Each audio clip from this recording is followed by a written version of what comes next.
বাইরে করছি কা বাইরে বাইরে। তুমি কেমনে পারতেছো এই বাচ্চাগুলোর লগে এমন খারাপ ব্যবহার করতে?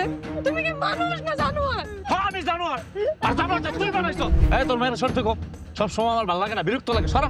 মায়া হইয়া জন্মাইছস কেন? এটাই তোকে সবচেয়ে বড় পাপ। হ্যাঁ তুই কান খুলে শুনে রাখ, আমার একটা পোলা লাগবো, পোলা। আপনার পোলা তো এদের নিয়ে একটু বেশি খারাপ ব্যবহার করতেছে। আপনার পোলার একটু বুঝান। আমার পোলারে কি বোঝামো কি বোঝামো? কয়টা বছর হয়েছে এই সংসারে আইছো, খালি মাইয়া মাইয়া মাইয়া পয়দা করতেছো। গফুর, তুমি কি চাও কত?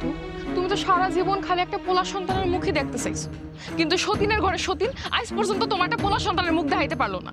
এই জন্য কইতাছি তাড়াতাড়ি আমার বিয়েটা কইরা ফেলো। দেখো না আমি পারি কিনা। তুই কাল সকালে আমার লগে ডাক্তারের কাছে যাবি। কেন ডাক্তার কাছে যাবো কেন?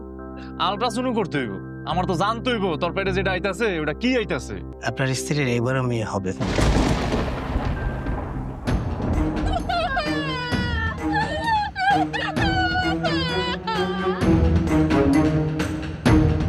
তুমি এটা কারে লইছো?